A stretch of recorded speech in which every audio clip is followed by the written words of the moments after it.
din mga sisi ko, maulan na hapon sa ating lahat. Umulan dito. Wala mga batang naglalaro sa playground kasi naulan. Hindi syempre masaya kapag naulan.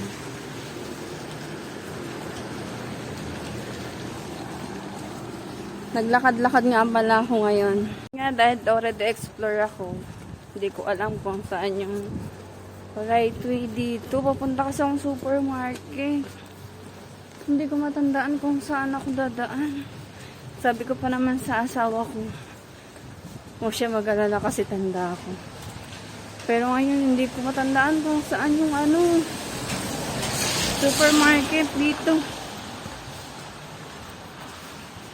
Ito, nakalimutan ko magdala ng payong.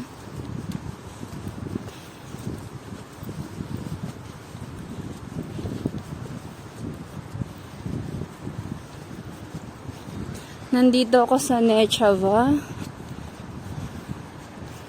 Street. May mini-mart din dito. Halos mga isa lang yung tindera. Feeling ko nasa tamang way naman ako. Feeling ko lang yun.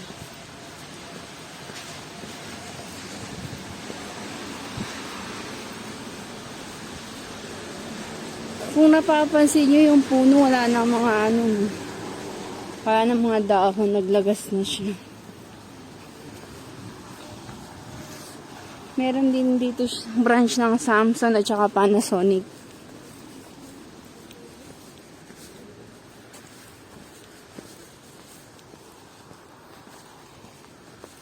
Mga sisi ko, nakita ko yung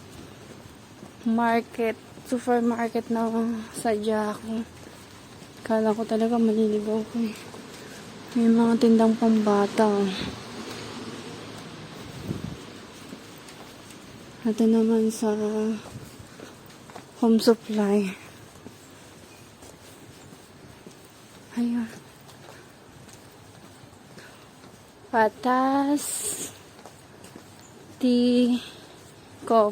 Fantastico Store. So, I need to cross by here. Wait lang natin. Walang sasakyan. Okay. One way lang naman siya. Nakakatuwa.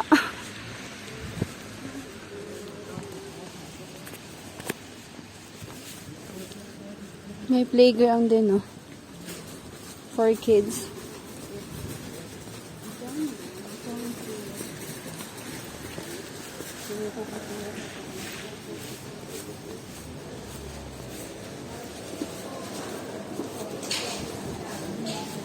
Ako ng small basket.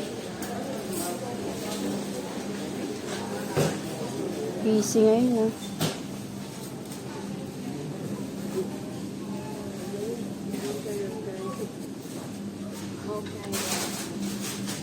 Ang main purpose ko ay kailangan bumili ng tinapay. Maraming tao ngayon, ah.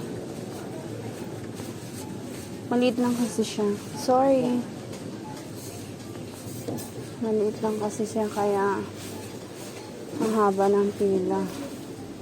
Ayun.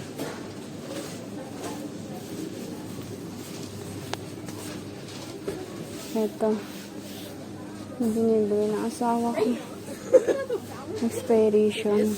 That's the name of the brand.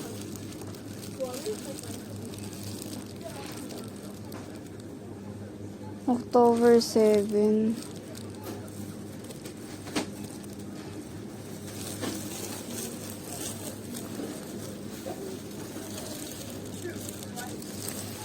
Okay, this one. May mga English na bata din.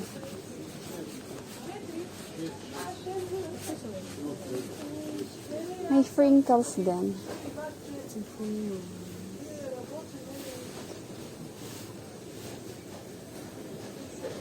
Hanap tayo ng interesting. Ang mahal naman. 6 leva. Excuse me. Thank you.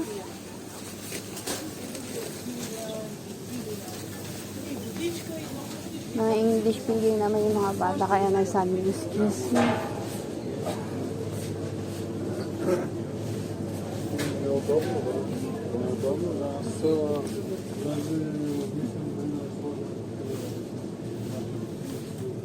Wow. Merong ano, sushi.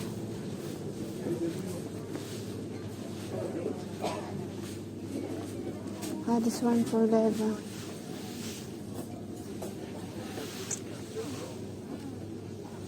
Kailangan ko to.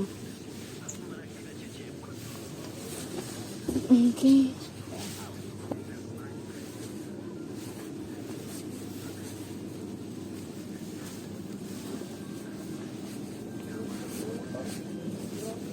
Ang mahal ng anong bonnet. 34 level.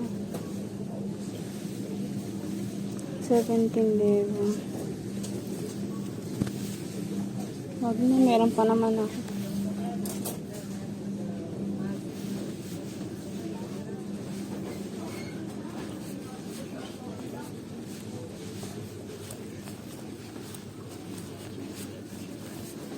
Ano pa ba?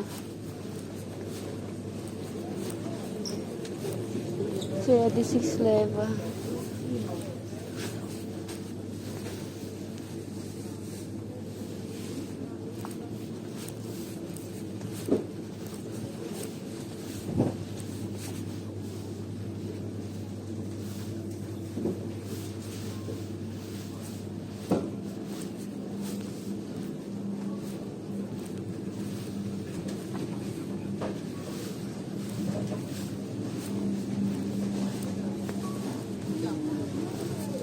Yung mga chocolate na.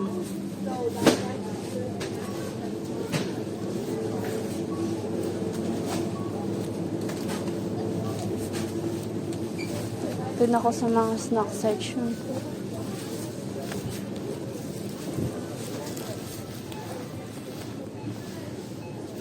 Condiment section to.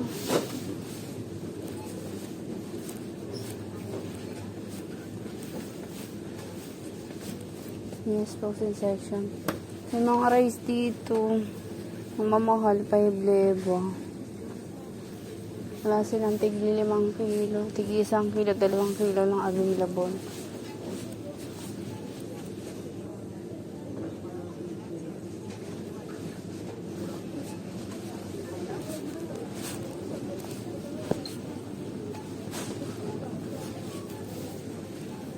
Diba? Walang space.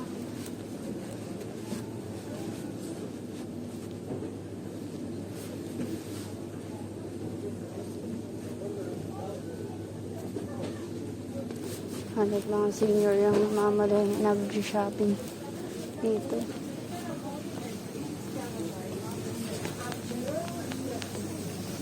Mga luto.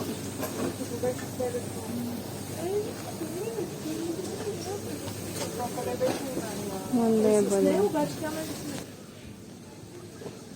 Ibang klaseng condiments ang makikita mo dito. Makikita nyo dito ay tapos mga tea and coffee.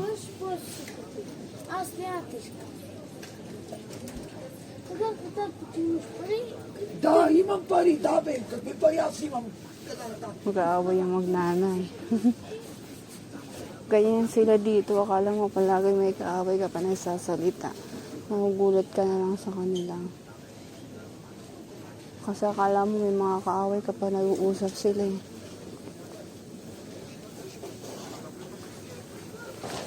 Tuleba. Huwag naman ang mamahal. Ngayon ko nang inayang ako.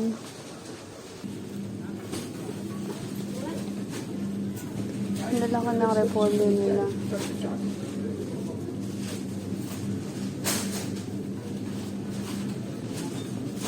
May din sila. Saging. Ang napansin ko marami silang saging. Pati yung kamatis. Ang lalaki. Magkano mong din? 4 level.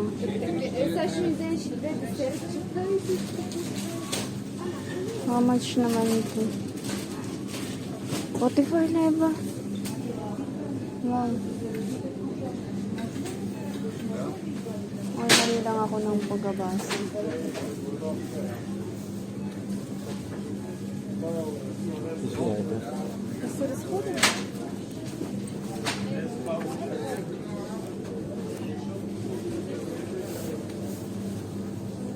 Bayad na ako.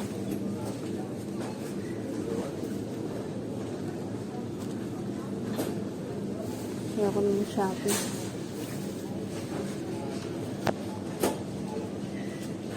May loto rin dito.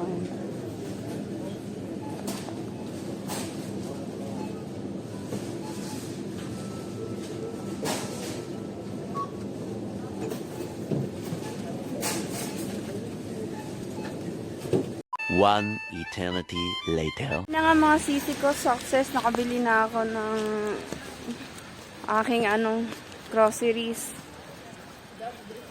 Ang haba ng pila, kaya hindi na ako nag-vlog doon sa loob ng store. Tsaka baka kasi hindi pwede doon. Kaya kinat ko na. Mga bahay dito, apartment building.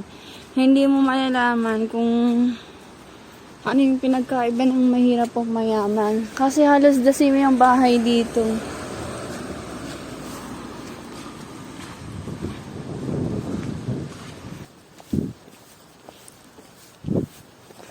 Minsan nakakalito. Halos iisa kasi yung itsura ng mga bahay dito eh. Yung building at saka yung street.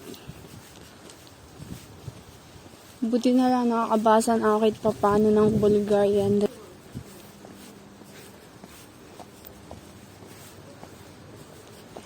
Ayan. Sa likod ako ng apartment dumaan.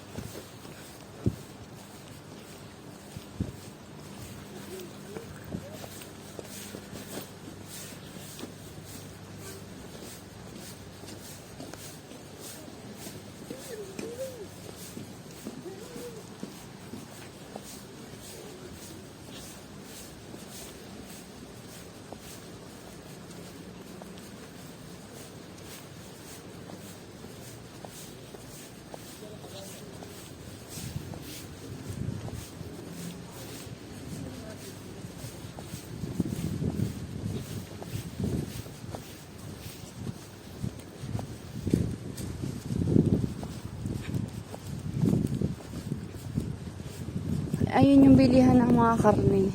Diyan kami bibili ng asawa ko ng fresh na karne.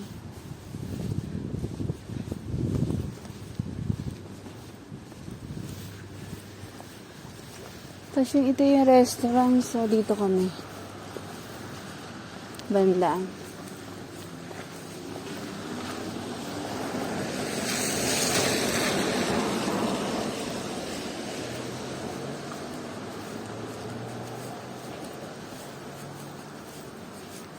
Ito yung mga malilit na store dito.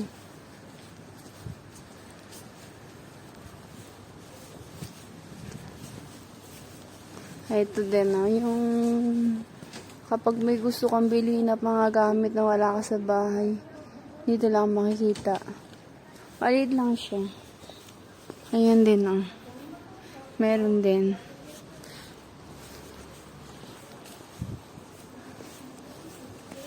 Tapos dito din meron. 24/7 bukas to. Malapit lang to sa amin. Tapos ito yung apartment na tinitirahan namin. Ayan. Doon kami sa 4th floor.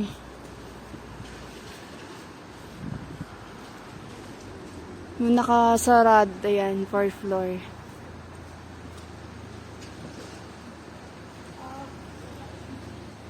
Nakasarado siya. 1, 2, 3, 4. Hinahanap ko yung asawa ko.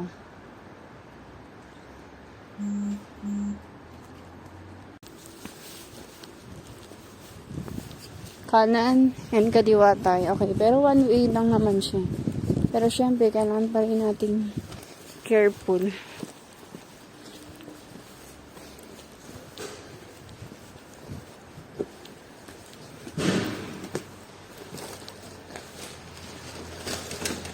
Sarado natin. Ganito lang pala yung sisi ko. Kapag mag-open. Itatapat mo lang itong bilog na yun. Tapos open mo. Pero dapat may force.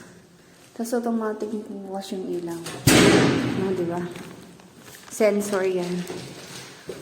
Hagdan yung gagamitin ko. Kasi hindi ko kayang ako lang mag-isa sa elevator. Ang sikip ng elevator nila eh. Feeling ko nasusuffocate ako. Ayan. 4th floor nga pala kami nakatira.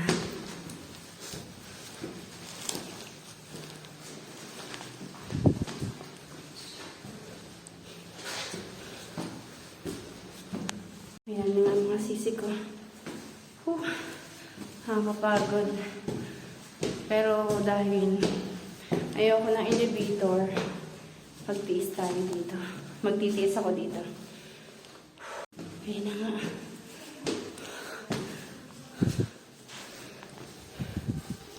Si automatic magbubukas siya.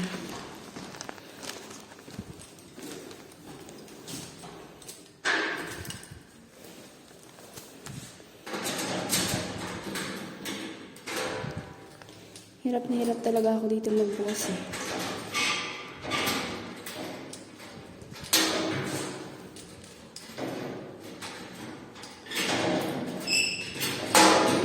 Oh my gosh.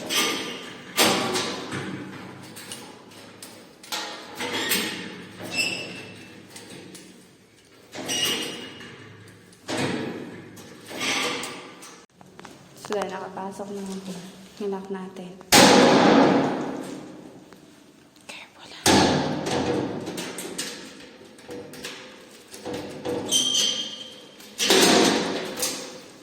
Hindi lang mahirap na ingay. Okay, nakabukas.